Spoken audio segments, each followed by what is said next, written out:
Hello and welcome to Bump Love. Now, the International Youth Day is commemorated annually in August, and the purpose of that particular day is to bring youth issues to the attention of the international community and celebrate the potential of youth as partners in today's global society.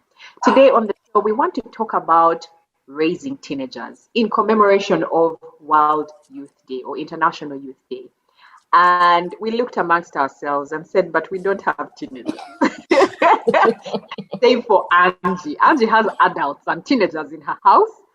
And so we thought, let's find somebody who has teenagers and has done some work with young people who can speak authoritatively on this particular issue.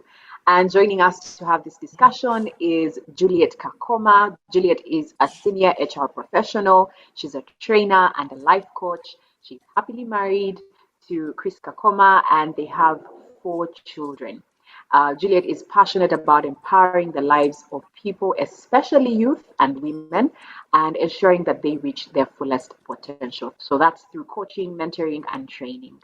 Welcome to the show, Juliet. Thank you for joining us. Thank you. I want to dive right in and ask my first question. Why is raising teenagers so difficult? Wow, thank you so much, Rachel. And I'm very honored to be on your show. Wow, raising teenagers. First of all, these 4 children that we have also transitioned right into, from those days of Pampers to, first day of school, etc. And when I look back, it's like, wow, because I have a 13-year-old, an 18-year-old, one is 21, one is 31. So we've got to mix and match. Yeah, it's quite interesting. But it has been fun. It has been quite an interesting one. But what I have found difficult, I think, in that season, even as I take on other people's children to coaching, is transition. There's a lot of transition they go through.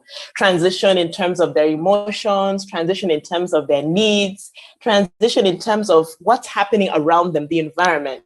So it's quite a lot of work for parents, but if we can understand those different things rolling around them, we're able to get there. But I think the things that parents always ask me is like, how do you manage the emotions? And I think those are the key things. The emotions come with the transitions and the environment, and that's what makes it quite challenging. But by the time we're done with this session, we'll have some solutions. Take heart.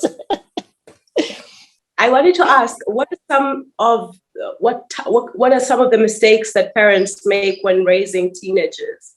Thank you so much for that question. So definitely one of them, even myself, when I remember that time, blaming.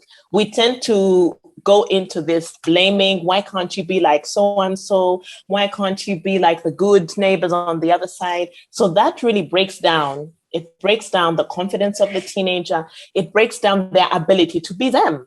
So one thing we need to do is accept them as they are. Yes, is it easy? No, it's not, because sometimes you want to chip and you want to kind of, mold. But when you first accept them as who they are, they're able to feel confident about who they are in their own self, in their own skin. And when you go away from blaming and move into questioning, like, what is inspiring you to behave this way? What is inspiring you to behave that way? You're able to find solutions. So another thing I've also found that we tend to do as parents, we don't want to listen. We tend to want to have that old approach of, I'm the parent, I have said, and period. Give them a chance. Sometimes when you listen, you can actually activate the real issue that is going on. So we need to move away from blaming and move into that space of listening and engaging them so that they also feel that they are understood. And along that, we also need to role model. So that's the last point I would say, because you cannot expect a miracle when you walk in at 3 a.m, you're half high and you're like, you need to be home on time. You need to, it's simple things. I always give the example of dinner. I don't know if anyone has gone through this. With these smartphones, dinner, someone has earphones, the other person is exactly, where is the conversation? Where is the life? When are we going to do life together? So that as well, these are the mistakes. We tend to think, they're on their social media, let's allow them. No, just say, you know what?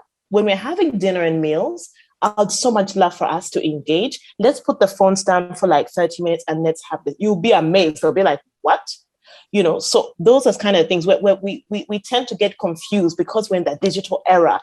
It seems to be like, oh, it's okay. When visitors come, they don't even come out of their room. So again, these are the mistakes we make. We've let it go. We've kind of decided that it's okay. It's all right.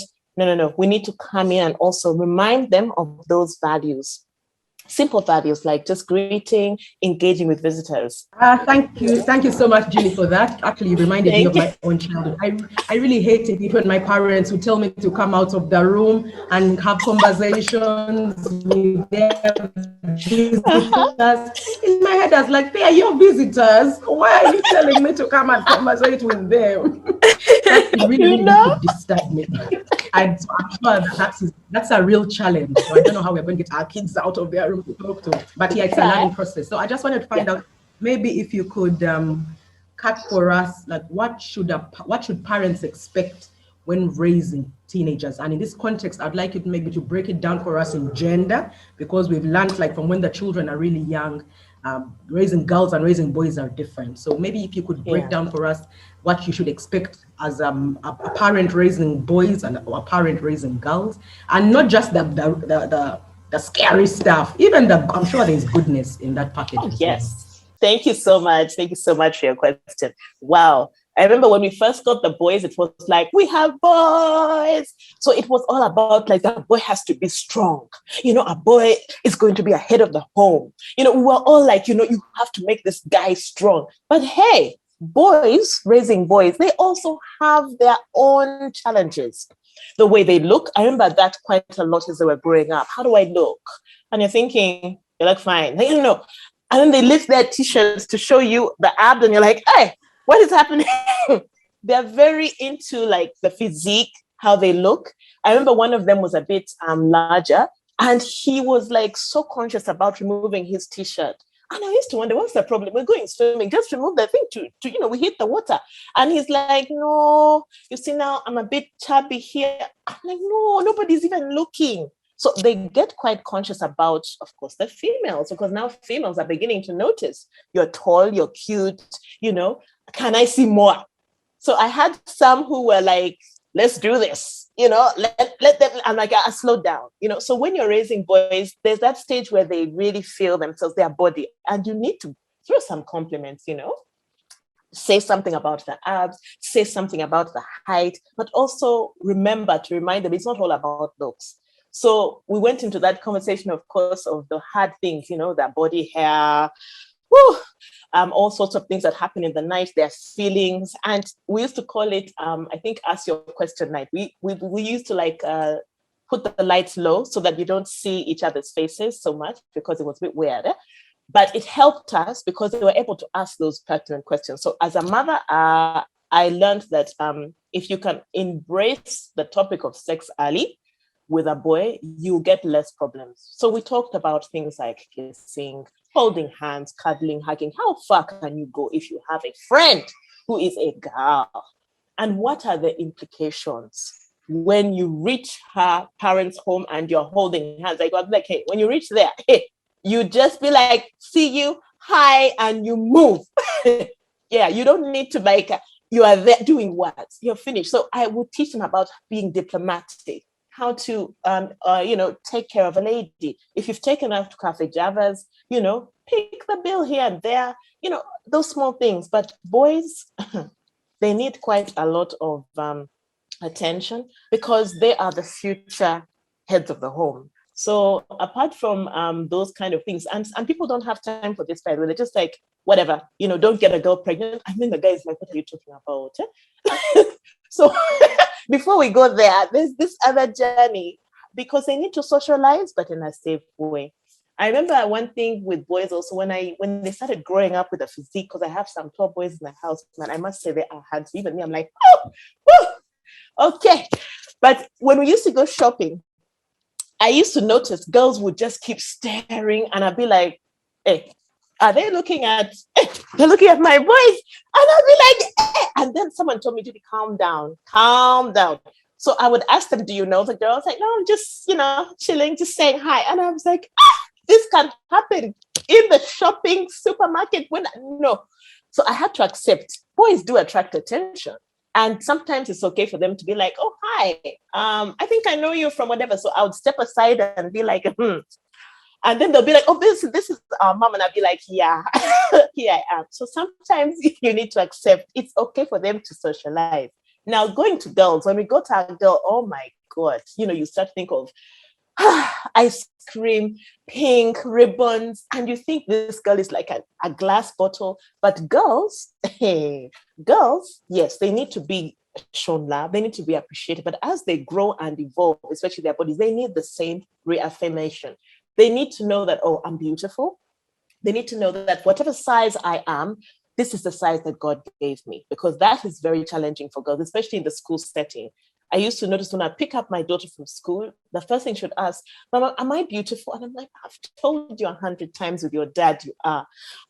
But I don't have hair like so-and-so. I don't have like a figure like so-and-so. So we need to reaffirm them. We need to reaffirm them that beauty is not just the physical, but it is the heart.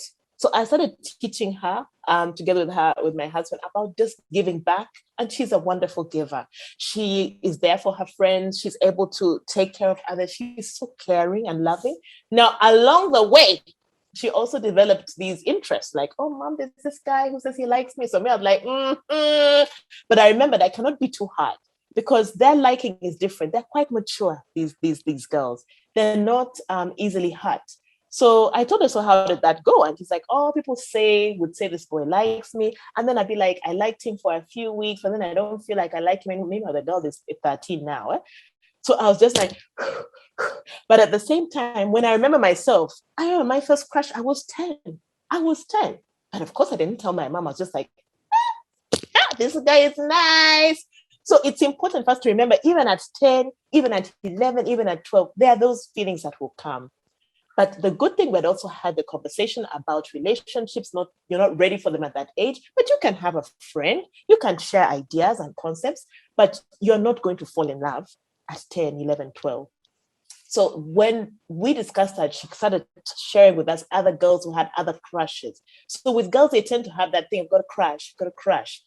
And that conversation helped us to relieve her and tell her actually that it's okay. If the crush was there last week and it's gone this week, it's just part of the emotions, the up and down. So she's going to high school. She'll be joining senior one, just finished at PLE. So now we're working on that conversation of it's going to get more interesting, because now she has this wonderful, she has a figure and a half. And I'm like, And the school allows them to wear trousers. And I'm already thinking, my Lord Jesus. But anyway, we are trying to remind her to be her and to be in control, because still it's too early for a relationship, but it's okay to build connections with friends. So boys and girls, yeah, very different. But those are the things I would cite out. Girls are more mature. They're able to handle pain much better, and they kind of bounce back quicker. A boy tends to be more drawn like down, especially if he's hurt emotionally. So I found times I'm hugging people because they're sad. Someone didn't call back. I've been sending messages on WhatsApp, and I'm like, hey, welcome. Sometimes these relationships, even as adults, when you remember the first date you went through, it's very stressful. But I find girls tend to be like, it's okay. If he doesn't want to call, it's fine. And I'm like, you are tough. So that's what I found. And also another thing with girls tend to be, it's very important to reaffirm a girl. I really must emphasize, and treat her well. And if she has brothers, to allow them to also show her that love. So even as a father, especially if there's a father figure, an uncle around the house, you can trust to show for that uncle or dad to show them that, you know what, you're beautiful, you're smart, you're intelligent, so that she knows what to expect. The way that she should be treated when she gets out there. So again, there are those stereotypes between raising boys and girls. So we have to unpack them and make sure that even them, as they go out and look for a husband or a mate in the future, they're not looking for someone based on stereotypes, but based on the real heart of the person. It's quite a mouthful, but yeah, these things are small details, but if we pay attention to them, yeah, you can raise both of those sexes very easily. what can parents do to lay a foundation? So like I mentioned at the beginning, we are still in the below 10 years age. I think say for Bless. Pumla Teja is 10. Wow. Yeah, Wow. so what can we do now to lay a foundation so that we can survive those teenage years? Because the Oh, things you're talking wow. about, the whole transition, what can we do Mm. as parents of toddlers and post toddler, if that's the term, to lay to lay a foundation for for the teenage years. Very good. Wow. Thank you so much, Richard, for that question. And wow, one thing before I go into the deep dive of that is pray. We need to pray. It doesn't matter what faith you are, but the key thing is to pray and be able to put God first. Because this journey, if I think about it, if I had just dived in and used the internet and books, oh, it's a tough one. There are times even you, when you're tired, you're like, I'm done.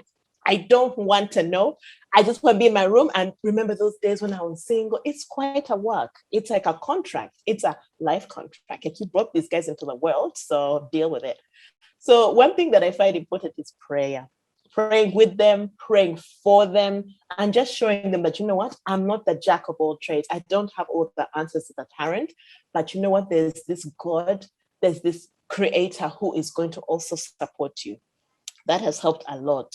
And intentionally. So there's, of course, going to church is good. It's good, but I found that it's not enough. So even as we go to church, or maybe you do a fellowship or Bible study, how are you applying those lessons? So taking it a step further and sharing. Like sharing, from my experience when I was younger, they love those stories because many parents fear to share. But we have shared. My husband has shared. I have shared what it was like for us when we were at that age, the challenges we went through, how our parents viewed us. And then, so it opens up that feeling that, oh, mama and dad are not perfect. My guardian is not perfect, but they were able to get through this by going through A, B, and C. So we share a lot of stories to keep it authentic and to show them where we went wrong, but also what we learned out of it. So that's one thing I would say, prayer, and also sharing those stories and being real. And in all that, what happens is you end up being a good role model because, for example, I remember when there were times when I would say, for example, be home by 7. That was the rule. That was the rule they gave us as well when we were young. So it seemed easy. But when someone comes home and it's maybe 7:05, I expect an explanation, like that ability to say that, you know what, we need to be accountable to each other. So that has really helped us like to have a good foundation. So I've learned now when it's coming to 7 and the boys are not home yet, they will call or send a text message. Several of them. Mom, I've been calling. Have you seen? I'm on my way. I'm just around in Tinder bending to Inalia. I don't know the boy. And I'm like, yeah. You have to build accountability. So what happens to mom and dad when we are late? The calls we get. Where are you? You said you'd be home by 8. You said the party is ending. It's now 10. What is this? Hey! So we're also like, oh, we're very sorry. It kind of started late, but we are on our way. So we do that accountability because it means that you're role modeling yourself and you're able to show them that actually things in life can happen. Things can go a different way, but you must be accountable. So that prayer, that role modeling, that building accountability, it really helps keep the conversation real. Another thing I've also noticed, the people who come into our homes, we embrace and they help us, whether it's the nanny or the house helper, the way we treat them, the way we treat them is the way our kids are going to treat them. So we have a rule in our house. When you wake up in the morning, we have 3 dogs and we love dogs so much. The kids will go and greet the dogs and forget the guy. Hey, hello. Oh, hi, uncle. Hi. And then he also feels good. He's a house helper. He's a driver. And he feels like, oh, but it also instills that kind of good life skill in them. It's important to greet and embrace people. It's important to make people feel good. When we have parties at home, another thing we always do as a way of laying a good foundation, take care of the guests. Let me tell you, we used to do this as well. And I used to find it very stressful. Like, I've already served auntie and uncle. Now you're telling me to go back again. But now I see So I did it for the kids and they've been doing great. Oh, can I serve you some more? And of course the guests are like, wow, your kids are great. And I'm like, I'm like, and of course, another great thing is when they've done something good, please appreciate them, give them a gift, give them a treat. Kids love, just like any human being, to be appreciated. Because believe me, when I look back, these guys were in Pampers the other day. I mean, I look at those pictures, I'm like, what happened to my babies? But right now, when someone tells you, Mom, I want to give you a hug, and he's up there, and you're like, oh, I can get a hug from this tall man, and you feel the muscle, you're like, yo, and then you're like, somebody's going to take this guy and also love him. You feel, like you've done your work.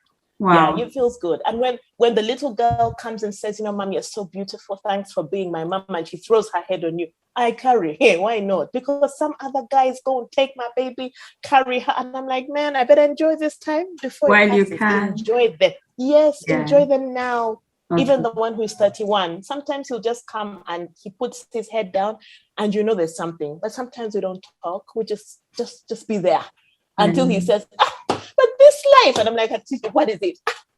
I just don't know. And you just react, it's okay. So that foundation of loving them and just enjoying them in the moment is also good. Let's not be so busy. Yeah. Let's not get so busy. So as we come to the end of this, Julie, because we just have a few more minutes left, I just have like one last final question. Can you share a basic guide for surviving? You've kind of told us what to do for the kids, but us as, parents, how can we survive the teenagers? Just a few minutes, like 2 minutes, to tell us how to survive this period. All right.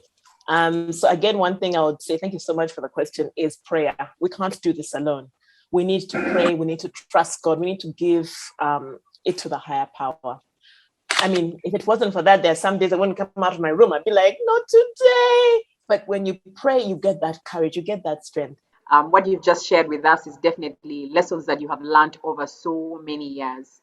And I think that if we do put them into practice, I think we'll be okay. Angie is testament to that. And we'll hear from Angie at some point. So do watch out for our next episode on raising teenagers. Thank you, Juliet, for lending us your time, your insights, your wisdom. Your kids are lucky.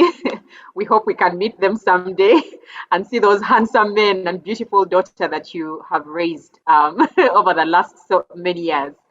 Thank you so much for watching Bump Love. I hope this has been helpful. If you're out there and you're raising teenagers and you have some tips and tricks, maybe something that Juliet didn't share, or maybe you want to affirm something that she shared, please do comment in our comment section. Next time, with love from Bump Love.